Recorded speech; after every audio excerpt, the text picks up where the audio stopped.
boring ang pagiging housewife. Housewives are lazy. Being a housewife, it's very difficult. It's lonely.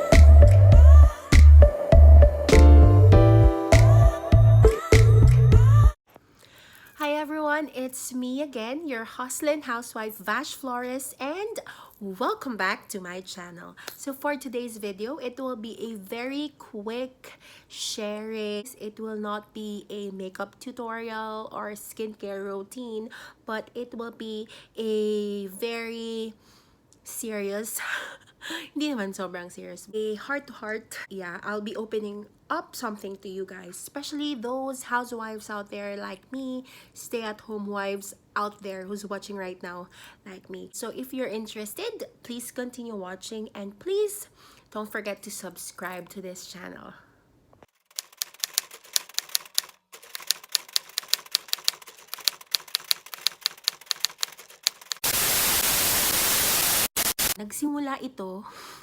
Nagsimula po tong kwento na to late last year, and it was December, during that time na I was at the bazaar. So if you've seen my Housewife No More vlog, dun po nangyari. And there's this woman, she was my neighbor before when sobrang bata ko pa, like grade school days. So, same barangay kami. We're just neighbors. So, dumaan siya sa bazaar and she saw me. And then, yun, nagkamustahan. How are you?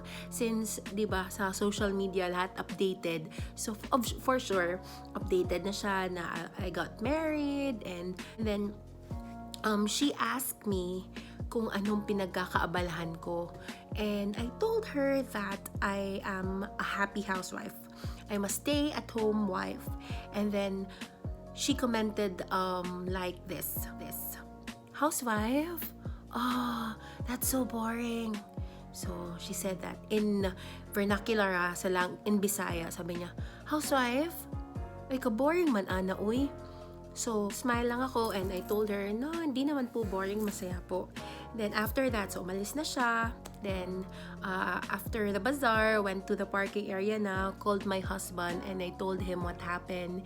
I told him that there's this woman who was my neighbor before, and then she told me about, being housewife is so boring and all. So, my husband just laughed at it and sabi niya, let it go. And I told him, I'm not angry. I'm not mad or something because it's not a big deal for me, but deep inside parang napag-isip ako na meron talagang mga taong ganyan na di nila inaayos or hindi nila iniisip kung anong sasabihin nila, kung nakakasakit ba or nakaka-offend ba. But for me, I'm not offended. It's just that bakit ganon yung reaction every time pag housewife ka, boring, or pag housewife ka, masama bang maging housewife?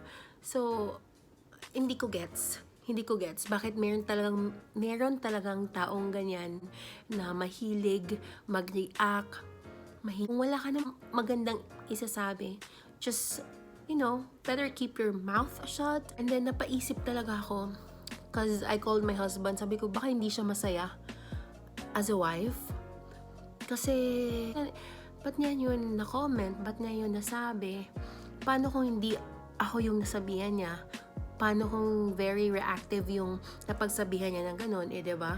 Mag-aaway sila, diba? Or sensitive yung pinagsabihan niya. But anyway, as a housewife, sabi ko, hindi siya masaya sa pagiging wife niya. Or I don't know, baka hindi siya mahal ng asawa niya. But anyway, kanya-kanya tayong storya ng buhay. We have different stories in life. We have different tayo ng path na pupuntahan. Iba-iba po tayo. So sa akin, sanay po ako before na busy with work. Because after college, after graduation, meron na akong trabaho agad-agad.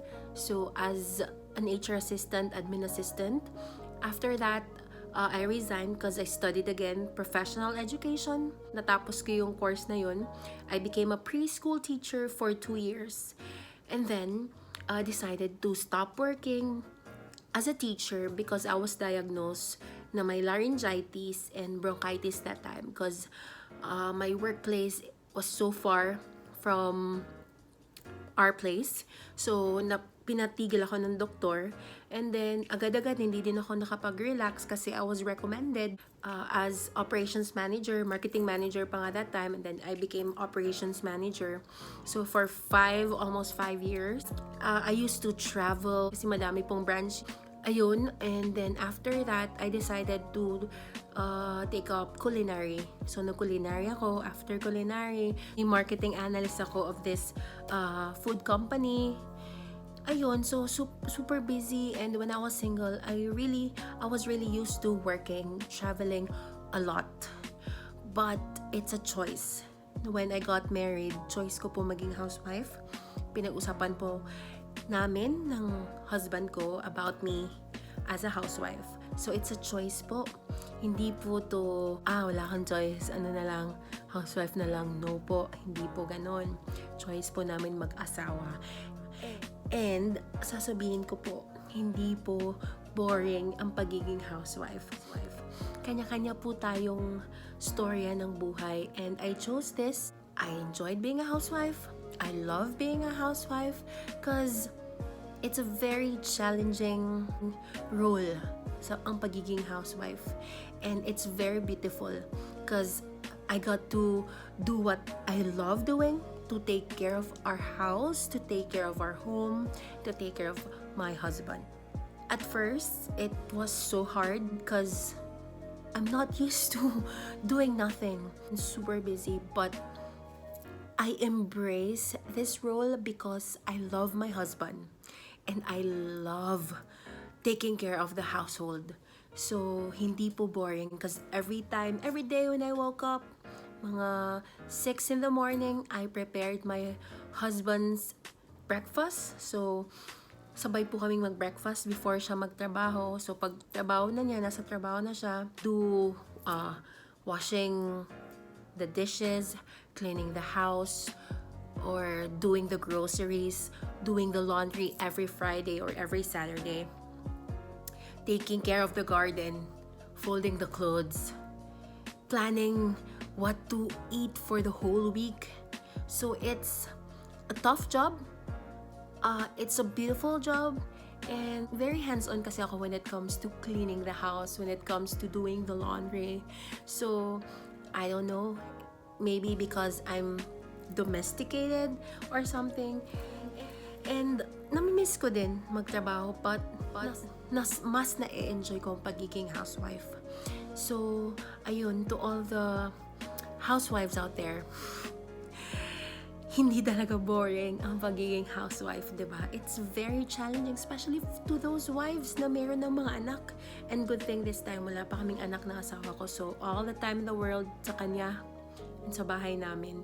So, ayun, di po ako offended. Masakit isipin na meron talagang mga taong ganyan na walang magandang maisabi na lang. Parang negative ang lumalabas sa bibig nila. But gusto ko lang iparating sa mga housewife na kagaya ko na hindi masama magiging housewife and hindi masama maging stay-at-home wife. And it's our choice. We gotta do what we gotta do, right? And just continue doing what you love, mga day, mga housewives like me. Continue doing things that you feel happy, like taking care of the house, taking care of the family. Kasi pag alam kita ng asawa natin na we're doing good job sa pagiging housewife natin, na-reciprocate niyan. And as this moment, me and my husband are both happy of the setup. We spend more time together and are both doing what we love.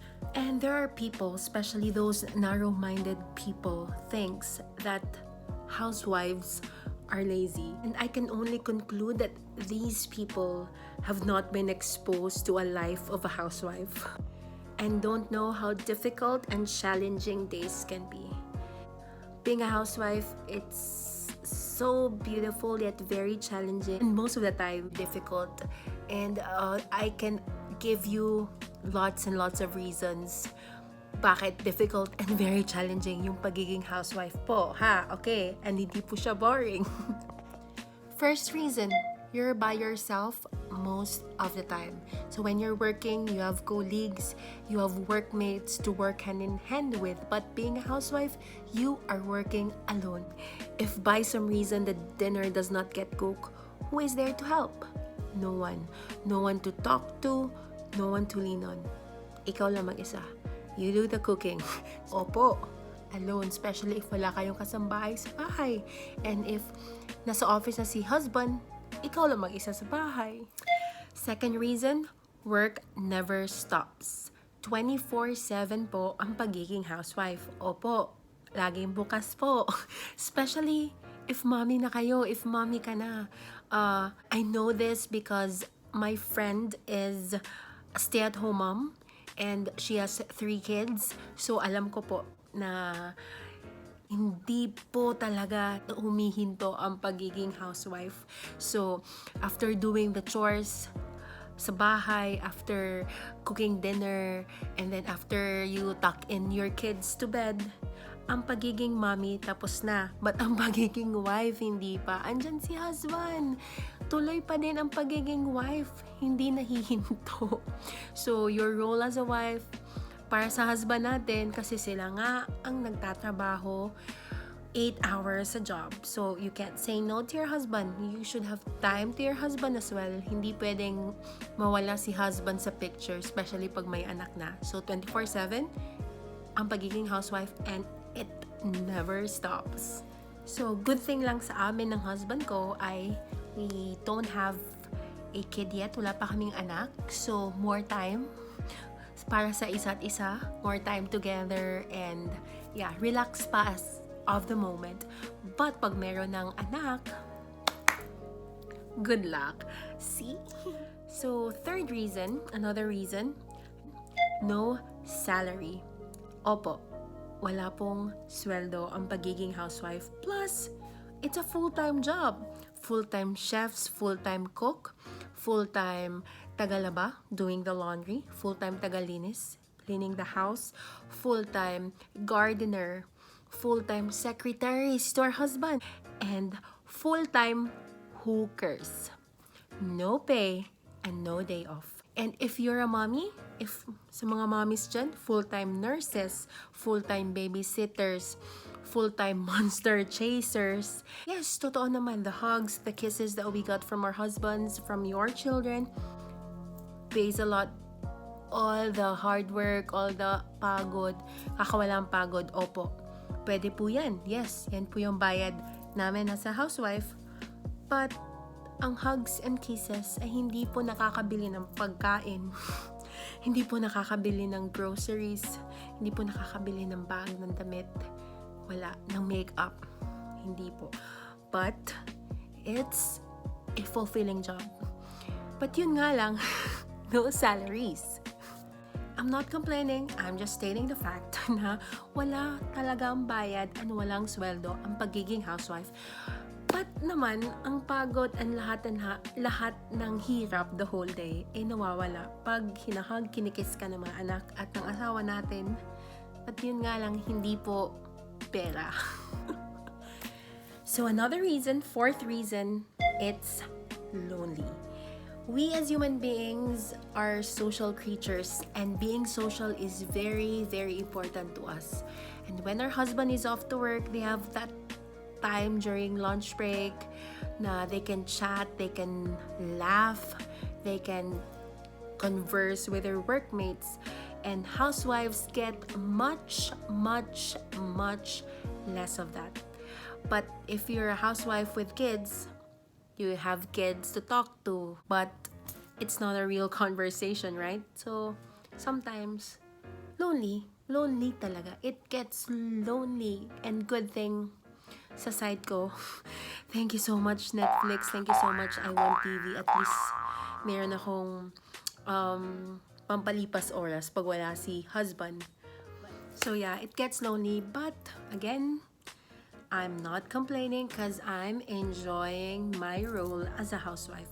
I'm just stating the fact, especially for those people out there who thinks that Being a housewife is such a boring role. No po, it's very difficult, yet very fulfilling.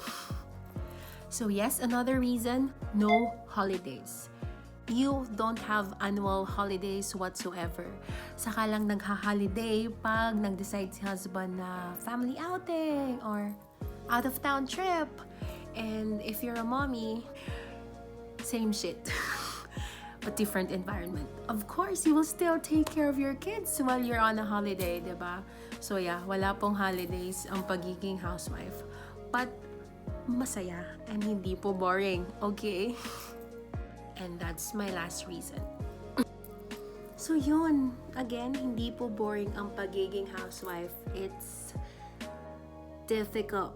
It's very challenging.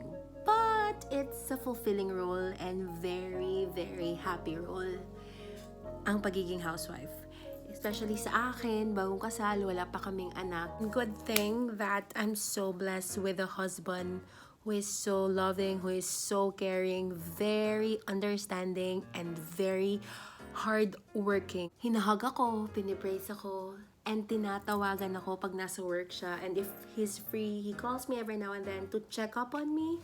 Who praises me all the time, who gives positive comments about me as a housewife, as a cook, as a gardener. Yun, palagi kong nakukuha a good job sa asawa ko. So, pasalamat na lang ako na binigyan ako ng Diyos na mabuting husband. And yeah, kanya-kanya naman tayong stories sa buhay. And I remember one time, I was crying. First month namin mag-asawa, bagong kasal. So I cried. Nasa dinner table kami. And he was asking me, oh, bakit ka umiiyak? What's wrong? So I told him, I feel so worthless. I feel so helpless. Kasi feeling ko, wala akong naitutulong sa'yo. Ikaw lang yung nagtatrabaho and all. So my husband stood up and hugged me. And he told me that I'm doing a great job.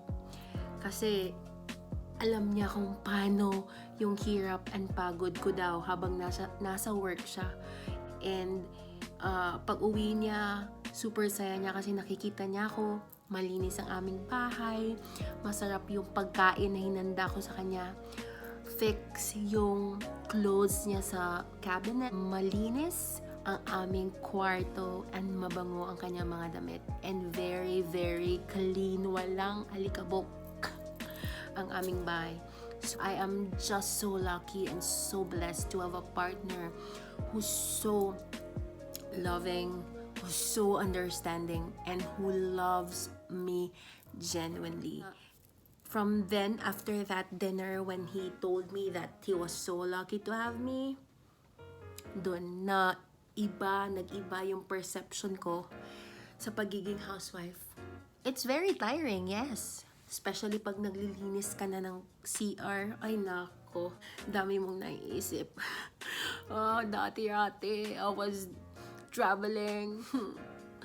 I shop a lot. Dami ko nabibili.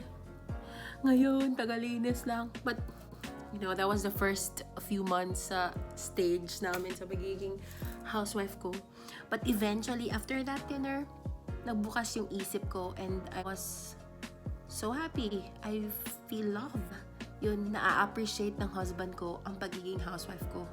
So, ayun, hindi po boring ang pagiging housewife. Housewives out there, I so love you all, girl. Good job sa ating lahat and cheers sa lahat ng mga housewives out there.